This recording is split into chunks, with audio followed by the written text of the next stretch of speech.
Hello students, इस video में हम करेंगे पोटेंशियल एनर्जी का एक लास्ट डेरिवेशन बचा था, उसे करते हैं। तो इसको कर लेंगे। Electric potential energy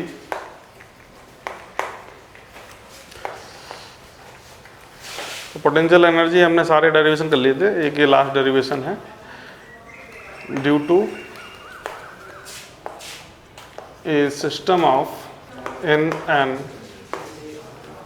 external electric field, तो कोई एक दो चार्जेस का सिस्टम है और वो जो है एक्सटर्नल इलेक्ट्रिक फील्ड में रखा है। तो उस इलेक्ट्रिक फील्ड के कारण क्या पोटेंशियल एनर्जी रहेगी आपको निकालना है। तो उसके लिए एक सिस्टम कंसीडर कर लेंगे कि मेरे पास दो चार्ज हैं, एक है Q1 और एक है Q2। ठीक है, तो ये दो चार्ज हैं Q1 Q2 और ये जो चार्जेस हैं, ये दोनों चार्जेस का सिस्टम है वो किसी एक्सटर्नल इलेक्ट्रिक फील्ड में रखा है। तो ये इलेक्ट्रिक फील्ड हमने कंसीडर कर लिया। सपोज टू बी दैट ये पॉइंट A है और ये पॉइंट B है।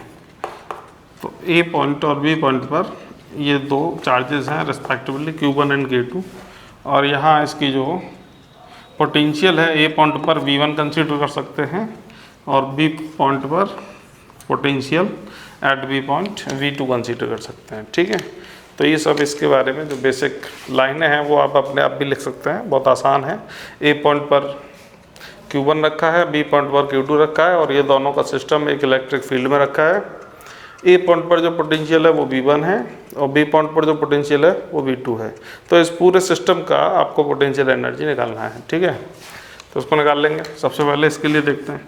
सपोज ये चार्ज आपको कहाँ से लेके आना है, इन्फिनिटी से लेके आना और A पॉइंट पर लाना है। ठीक है, तो इन्फिनिटी से A पॉइंट पर लाने में जो वर्क डन होगा वो कैलकुलेट करते हैं सबसे पहले। तो therefore work done to bringing Q1 charge at point A from infinity।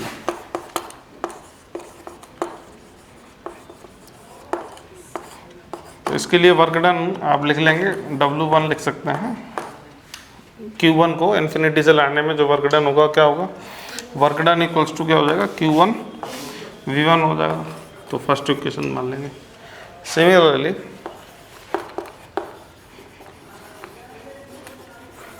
Work done to bringing Q2 charge at point B, और Q2 चार्ज आप कहाँ पर लेके आए हैं, B पॉइंट पर लेके आए हैं। ठीक है, फ्रॉम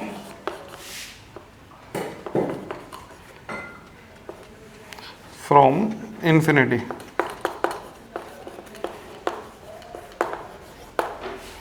ये जो वर्क डन है वो किसके अगेंस्ट किया जा रहा है, ये एक्सटर्नल इलेक्ट्रिक फील्ड के अगेंस्ट किया गया था वर्क डन। ठीक है, तो लिख देंगे work done against external electric field.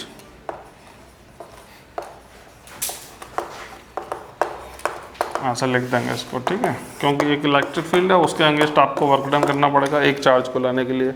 अभी एक चार्ज में Q1 पर A पॉइंट पर Q1 हम ले आए हैं, तो अभी हम दूसरे चार्ज को अगर B पॉइंट पर लाना चाहते हैं तो मेरे को कितने फील्ड मिलेंगे, एक एक्सटर्नल इलेक्ट्रिक फील्ड है और एक Q1 चार्ज का इलेक्ट्रिक फील्ड जनरेट होना चालू हो जाएगा।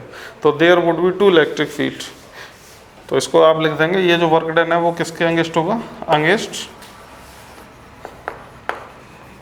To field. तो आपको यहाँ पर इसके लिए जो वर्क डन करना, कितने फील्ड मिलेंगे आपको, दो फील्ड मिलेंगे, एक एक्सटर्नल इलेक्ट्रिक फील्ड और एक Q1 का फील्ड। ठीक है, तो इसका वर्क डन आप कैलकुलेट कर लेंगे। क्या हो जाएगा, W2 equals to Q2 V2 plus 1/4 pi epsilon naught. इसके कारण कैलकुलेट करते क्या हो जाएगा, Q1 Q2 अपॉन इन दोनों के बीच की डिस्टेंस। इन दोनों के बीच की डिस्टेंस को आप कंसीडर कर लीजिए, ये R12 मान लीजिए इसको, दोनों की डिस्टेंस तो हो जाएगी R12। तो ये दूसरा वर्क डन आ गया। चूंकि आपको क्या निकालना है, electric potential energy due to a system of two charges in an external electric field, तो दोनों को आप क्या कर देंगे, टोटल कर देंगे, जोड़ देंगे, तो आपको नेट वर्क डन मिल जाएगा। और जो वर्क डन होता है वही हमारी पोटेंशियल एनर्जी होती है। तो total work done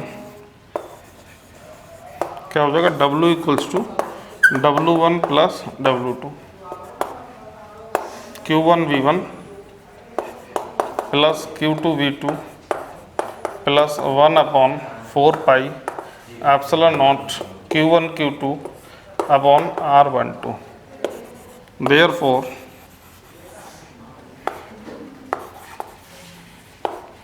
potential energy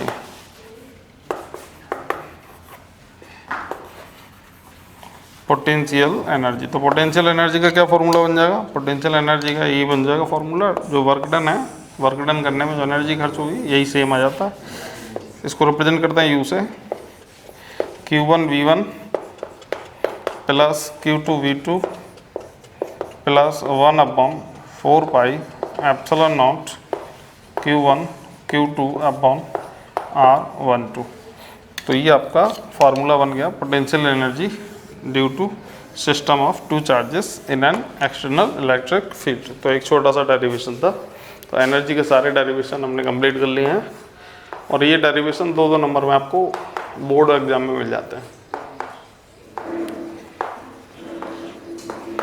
तो इम्पोर्टेंट डेरिवेशन है, और ऐसी ही कंडीशन पर आपको न्यूमेरिकल मिल जाएंगे। ठीक है, आगे देखते हैं अगला टॉपिक। तो आगे देखते हैं equipotential surface. Next topic equipotential surfaces. तो ये क्या होती है इक्विपोटेंशियल सरफेसेस? ये बहुत आसान है इसको समझना। कोई भी एक ऐसी सरफेस जिसके हर पॉइंट पर पोटेंशियल कांस्टेंट हो, उसकी वैल्यू सेम हो, उसी को हम बोलते हैं उस सरफेस को इक्विपोटेंशियल सरफेस। ऐसा नाम है ना, ऐसे आप समझ जाएंगे। पोटेंशियल कैसा होना चाहिए, इक्वल होना चाहिए। किसी सरफेस के हर पॉइंट पर अगर इक्वल पोटेंशियल है तो वो सरफेस क्या कहलाती है, इक्विपोटेंशियल सरफेस। तो इसको ऐसा लिख देंगे, ए सरफेस हैज कांस्टेंट और same value of potential at all points lying on it is called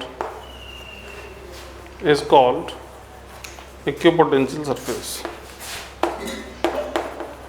तो ये हमारी डेफिनेशन हो जाती है और बहुत आसान है। इस सरफेस हैज़ कांस्टेंट और सेम वैल्यू ऑफ पोटेंशियल, मतलब पोटेंशियल सेम रहना चाहिए हर पॉइंट पर। At all point lying on it is called equipotential surface. इसकी कुछ छोटी छोटी बातें हैं जो आपको पता होनी चाहिए। सपोज मेरे पास एक ऐसी कोई सरफेस है जो मैं कंसीडर कर लेता हूँ इक्विपोटेंशियल सरफेस है। ठीक है, तो अगर ए पॉइंट है यहाँ पर और एक पॉइंट मैंने कंसीडर कर लिया बी पॉइंट। ठीक है, और इन दोनों पॉइंट पर जो पोटेंशियल है वो कैसा रहना चाहिए, सेम रहना चाहिए। जो पोटेंशियल यहाँ पर है वही पोटेंशियल क्या होगा, यहाँ पर होगा। तो V और V दोनों जो कि इक्वल होगा पोटेंशियल। ठीक है, तो सपोज टू बी दैट कोई चार्ज है यहाँ A पॉइंट पर है और इस चार्ज को आप B पॉइंट पर ले जाना चाहते हैं। ठीक है, तो A पॉइंट से B पॉइंट पर ले जाने में कोई ना कोई वर्क डन होगा। तो उस वर्क डन को कैलकुलेट करते हैं कि इक्विपोटेंशियल सरफेस में जो वर्क डन होता है उसकी वैल्यू क्या होती है। तो आप क्या कर रहे हैं, लेट ए चार्ज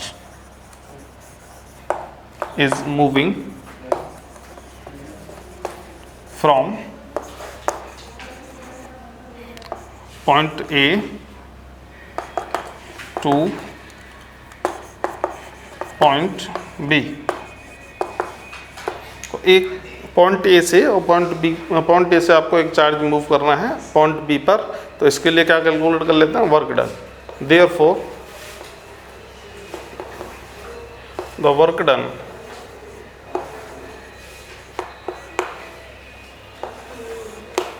तो वर्क डन निकाल लेंगे। वर्क डन का क्या फॉर्मूला होता है, क्या होता है, वर्क डन का क्या फॉर्मूला हो जाएगा, Q इंटू V हो जाएगा। तो इसको कर लेंगे, देखो dW equals to Q naught dV, ये वर्क डन हो जाएगा। ठीक है, अब पोटेंशियल दोनों जगह क्या है, इक्वल है, क्योंकि एक ऐसी सरफेस है, इक्वी पोटेंशियल सरफेस है। तो इसके लिए पोटेंशियल अगर सेम रह जाएगा तो क्या हो जाएगा, देखो V माइनस वी कितना हो जाएगा, 0 हो जाएगा। Q को कॉमन ले लेंगे, V माइनस वी कर देंगे। ठीक है, तो आसान है इसको समझना। तो ये हमारा potential same, main concept is that potential same है तो V minus V 0, therefore work done would be 0। तो वर्क डन हमारा क्या आ जाएगा, 0 आ जाएगा।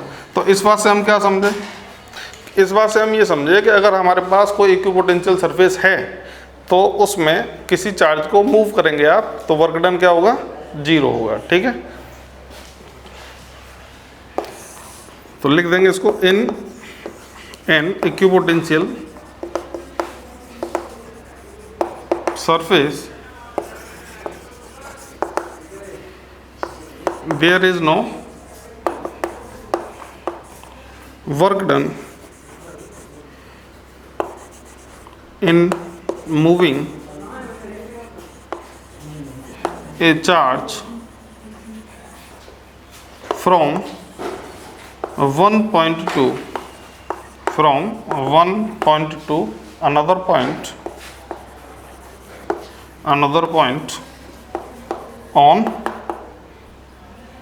on the surface। तो सबसे पहली पॉइंट आप ये याद रखेंगे, ठीक है, कि वर्क डन कोई नहीं होगा अगर आप किसी भी चार्ज को एक जगह से दूसरी जगह ले जाएंगे। क्यों नहीं होगा, क्योंकि पोटेंशियल सेम रहेगा, इसलिए क्या हो जाएगा, वर्क डन 0 हो जाएगा। ठीक है, एक फॉर्मूला और हम जानते हैं वर्क डन का, एक कंडीशन और हम जानते हैं, एज वी नो, जैसा कि हम जानते हैं। देखिए क्या जानते हैं, वर्क डन जो होता है उसका एक फॉर्मूला ये भी होता है, E D L cos theta. ठीक है, E D L cos theta formula होता है। और अभी आपने वर्क डन इस सरफेस के लिए कितना निकाला है, 0 निकाला है, तो ये क्या हो जाएगा, 0, E D L cos theta. तो यहाँ से देखिए 0 इक्वल टू कॉस थीटा और थीटा की value 90 degree, cos theta, theta की वैल्यू कितनी आ जाएगी, 90 degree. That means, what do you mean by that, angle ना थीटा इक्वल टू 90 डिग्री है। तो इससे आप क्या समझेंगे, दूसरी कंडीशन आपको बहुत क्लियर है। तो कोई यहाँ क्या इलेक्ट्रिक फील्ड है, ठीक है, और दूसरी चीज़ क्या है, सरफेस है। तो ये कैसी सरफेस है, इक्विपोटेंशियल सरफेस है, इन दोनों के बीच का एंगल क्या आ रहा है, 90 डिग्री आ रहा है। तो इसका मतलब ये हुआ कि जो इलेक्ट्रिक फील्ड है वो इस इक्विपोटेंशियल सरफेस के कैसे रहेगा, परपेंडिकुलर रहेगा। ठीक है, तो electric field is always perpendicular to the equipotential surface. तो ये दूसरी कंडीशन। तो दो मेन बातें हमने इससे निकाली। एक क्या, इसमें कोई भी वर्क डन नहीं रहेगा, किसी भी इक्विपोटेंशियल सरफेस में कोई वर्क डन नहीं होता है। और दूसरा क्या, जो इलेक्ट्रिक फील्ड है वो परपेंडिकुलर रहेगा। तो लिख देंगे इसको, इलेक्ट्रिक फील्ड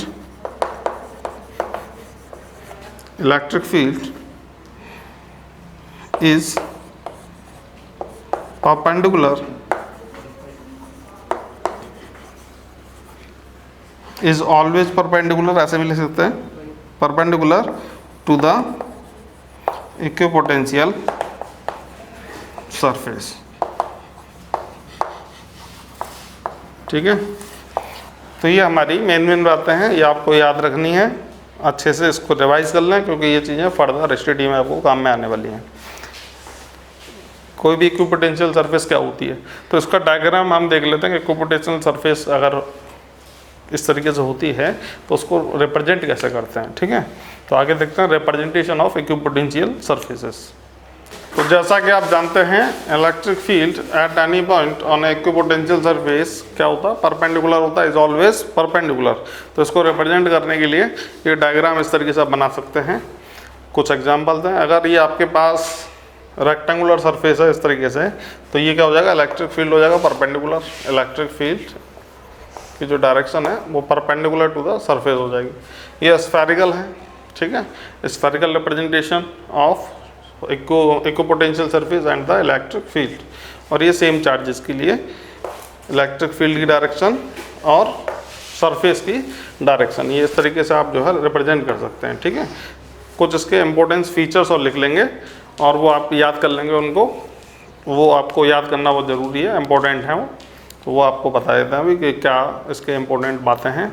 तो दो चीज़ें तो हम पढ़ चुके हैं, एक तो वर्क डन, इक्विपोटेंशियल सरफेस में वर्क डन कितना होता है, 0 होता है, और इलेक्ट्रिक फील्ड की जो डायरेक्शन होती है वो परपेंडिकुलर होती है सरफेस के, ठीक है। कुछ और बातें हैं वो आप लिख लेंगे, इसके बाद चलेंगे फिर नेक्स्ट टॉपिक पर। तो देख लेते हैं प्रॉपर्टीज ऑफ इक्विपोटेंशियल सरफेसेस। पहली प्रॉपर्टी हम पढ़ चुके हैं, no work is done in moving a charge from one point to another on an equipotential surface, ये अभी हम पढ़ चुके हैं, आसान है इसको याद रखना। दूसरी प्रॉपर्टी क्या है, electric field is perpendicular at every point on equipotential surface.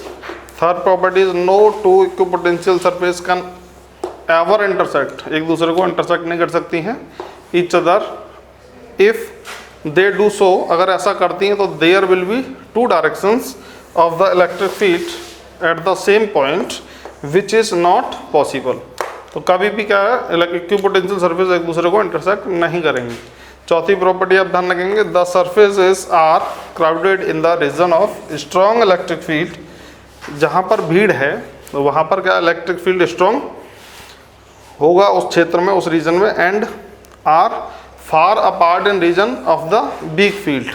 तो इसके लिए रिलेशन ध्यान रखेंगे, इक्वल टू क्या होता है, minus D V over D R. D R क्या होती है, डिस्टेंस होती है, तो यहाँ से आप जो है कांस्टेंट ले लेंगे वैल्यू को, v क्या है, कांस्टेंट है, v क्या होता है, कांस्टेंट है, इसमें इक्विपोटेंशियल सरफेस में सेम रहता है हर पॉइंट पर।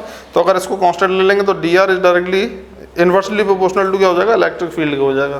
तो इसको लिख देंगे D R is directly proportional to 1/e, ठीक है। तो ये प्रॉपर्टीज ऑफ इक्विपोटेंशियल सरफेस है।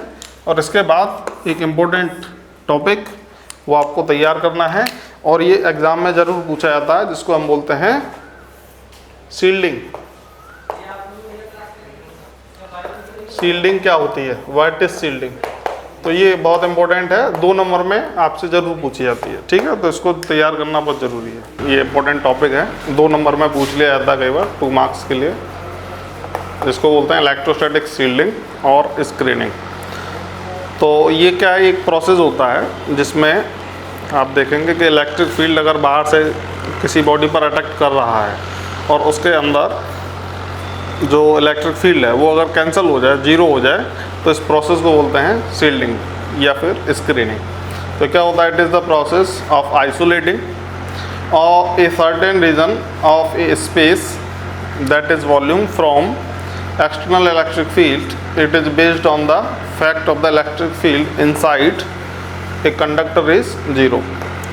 So if there is a cavity in a conductor, the electric field inside the cavity is always 0 irrespective of the nature and quantity of the charge on the conductor, as well as the presence of any external electric field.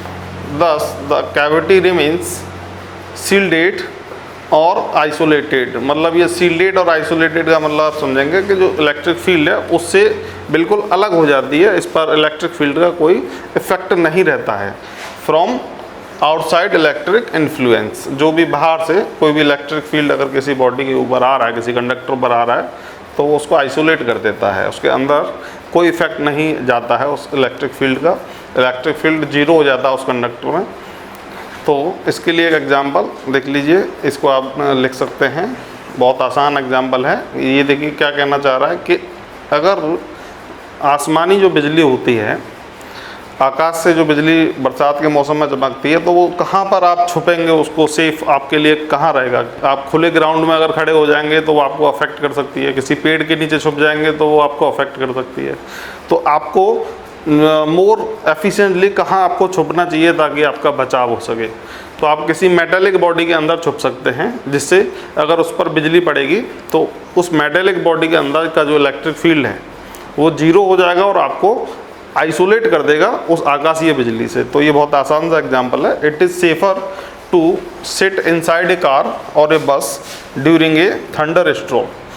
Thunder स्ट्रोम आकाशीय बिजली जब कड़कती है तो ये safe रहता है, किसी car में या किसी बस में या किसी मेटेलिक बॉडी के अंदर आप छिप सकते हैं, बैठ सकते हैं। And lightning then standing in open ground और under a tree, it is because, इसका क्या कारण है? इसका कारण इलेक्ट्रोस्टैटिक शील्डिंग है, ये प्रोसेस होता है। It is because the metallic body of the car और ए बस प्रोवाइड्स इलेक्ट्रोस्टैटिक शील्डिंग। ये आपको क्या प्रोवाइड कराएगा? शील्डिंग प्रोवाइड कराएगा, आइसोलेट कर देगा, उस इलेक्ट्रिक फील्ड से अलग कर देगा आपको।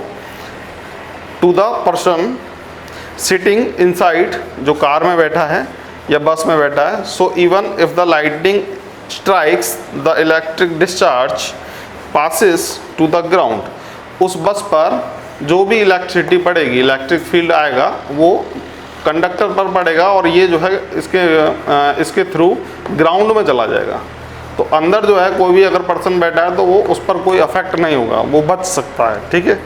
और इसका जो मेन प्रोसेस है वो शील्डिंग है। तो क्या देखिए, ground through the body of the car, और या फिर कोई बस हो सकती है या फिर कोई कंडक्टर बॉडी हो सकती है, ठीक है।